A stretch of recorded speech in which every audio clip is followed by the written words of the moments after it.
My instructional strategy that I chose was choice boards. What is an instructional strategy? An instructional strategy is the method teachers use in their classroom to teach a topic to their students. Having many strategies to pull from helps teachers teach a variety of learners. Because there'll always be a diverse set of learners in a classroom, teachers have to ensure that they have different instructional strategies to make sure they are catering to all these sets of learners. By having different methods and strategies to use, we can make sure that we're doing that efficiently. So an instructional strategy is basically just the methods or activities or different ways of setting up and teaching a lesson that teachers are using in their classrooms. What are choice boards? Choice boards are an instructional strategy that allows the student to pick how they show what they know. Some form of menu is made for students to pick which activity they will complete, all covering the same topic.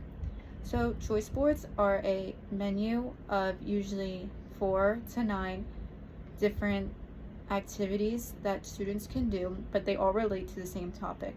Because they all cover the same topic, no matter which activity a student does, they are showing the teacher that they are knowing the same thing as the other students. No other student is doing something that's off topic or that doesn't pertain to the lesson.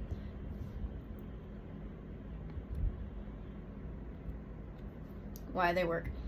Children love choices. I work at a daycare now, and one of the things that they always tell us that really help the kids is to always make sure that they have a choice, because kids don't really like that feeling of being controlled and they like to use their independency. When they have a choice, it engages them and it motivates them to do whatever it is that you want them to do. By having a choice board, they're using this choice that they like to do, and it's giving them a chance to pick something that they feel that they are confident in, that motivates them and engages them. This is also a good use of time, because the child will most likely pick the thing on the choice board that they feel that they are very confident in. The teacher shouldn't have to assist students as much as maybe other activities. So this is a really good time for teachers to do maybe one-on-one or grading or just anything else in the classroom that they feel needs their attention at the moment while the kids are doing this. It promotes different learning styles. One of the key foundations of a choice board is that it's catering to different learning styles. Choice boards aren't just all of the same activity. They don't all cater to the same exact thing. A good choice board is one with choices that are different. You have ones that use like your kinesthetic or like body. You have ones that are more visual. You have ones with charts. You have ones that use words. When you pull in these different learning styles all into a choice board, it promotes different learning styles that children can pick from. And they are customizable. They're super easy to make, so they can really look however you want. This is also a good way to, if you know what your students are good at, you can put more of those choices that are in that area on the choice board. So that's really nice too, that you're able to customize it according to what your classroom is like. What does it look like? This choice board is set up as a bingo sheet. Students must complete 3 activities of their choice in a row. Although the activities differ, they all relate to place value and operations. So choice boards can look kind of like a lot of things. They kind of have a good variety on what they can look like. This one is a bingo sheet, so students have to do 3 in a row. But the important thing that choice boards pertain to, I guess, are that they all relate to the same topic. So all of these activities are about place value and operations. And even though they're very different, they all still have the same result, that the child will be showing you that they know place value and operations. And this one's a bingo sheet, so kids can do 3 in a row, or the 4 corners it says up top. I like that as a choice too, and a free choice. So if they come up with something that they feel will show that they know place values and operations, but it's not on here, they still have the choice to do that. So this one is super open to a lot of different ways that kids can show that they know the topic. Here is an example where students only pick one activity, all which pertain to the lesson. So this one's definitely for older students, so they are just picking one. The harder the topic is that you feel like it's harder, they will probably only have to pick one. Like this one is, like I said, definitely for older kids, so it's going to take more time, so they only do one of these.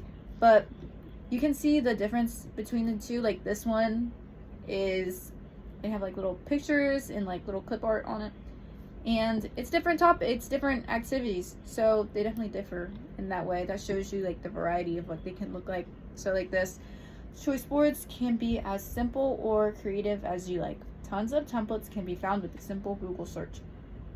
So these are super easy to make, and they're also super easy to customize, like on PowerPoint or Google Slides or Canva. Like the one down here is a math menu, so this is for their homework, and they have to do 2 a night. Or some students might like to work ahead and do all of them in one night, or students might like to take their time and do like 1 a day and then 2, and then fill out them as they feel good. This is also really good for self-pacing, because they know, this helps them know what their pacing is like and help them get used to doing things on their own. Who does this help? Choice boards center around choice, making the strategy work for a diverse set of learners. Classrooms with a bigger student population can find this especially helpful. The strategy is meant to engage the entire class with little need for assistance. So because choice boards have different options, they definitely cater to a diverse set of learners, and classrooms with a larger amount of students can find this especially helpful, because they shouldn't need a lot of assistance, because they're most likely going to pick what they feel they're good at and that they can do on their own.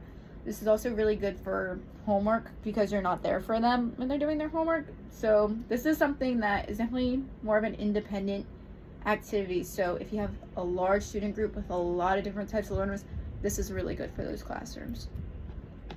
What should they keep in mind?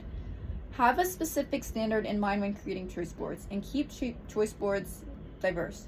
Completing choice boards can be a good homework option, but if students are completing them in class, teachers have extra one-on-one time. You have to be very specific with what standard you're teaching in choice boards, or they're not all going to show the same thing. And you have to keep the choices diverse, because if they're not diverse, then that defeats the purpose if they're all the same type of activity. Because students are usually doing this individually, and they won't need a lot of like you holding their hand, you have to use this time wisely, especially for like one-on-one or grading or anything else that you need to do. And this is my demonstration. So on the board I have the standards, which is understanding place value and extending the counting sequence. For the children's sake, I would not put the code on a lesson plan. I would, but for them that's probably not needed. I also can write our I can statements on the smart board, which is I can show that 2 digits of a number make a set of 10s and 1s in 2 different ways. Or they can do I can count to 120 starting at any number less than 120 using a chart, frame box, or other method in 2 different ways. So I put the I can statements on the boards so that students know what they need to show in this activity. So Giraffe here says that I like marshmallows and making number lines. I know what I can do. So he would pick the last 2 of the boxes, which show what does blank look like in pretzel sticks and mini marshmallows. So he likes marshmallows, so he picked that one. And then the other one says come up with all the different ways to make 10. And the first thing that they list on that is number lines. So because Giraffe feels confident in number lines, they will pick those last 2 options. And then Panda says number charts and frame boxes make me confused. I'll just pick what I can use my hands on. So because Panda is more of a kinesthetic learner, he's going to pick the one over here, find 10 different sized objects and put them in baggies, and get a handful of beans and cereal, separate into groups of 10 and count the groups by 10. Because Panda likes to use his hands, he's going to use what he can use his hands on, but it still shows us that he knows his base 10 standards. Elephant said, I'm super good at frame boxes. This is easy peasy. So because Elephant likes frame boxes, he's obviously going to place objects in some 10 frame boxes, how many more to make a 10, and say a number from 1 to 20, color in that many 10 frame boxes. So because the elephant likes frame boxes, he's going to pick those two. And then these are my sources. So the main idea is that all of my students are showing me the same thing. They're all showing me that they are completing the same I can statements, but they all did it in different ways that they felt confident in.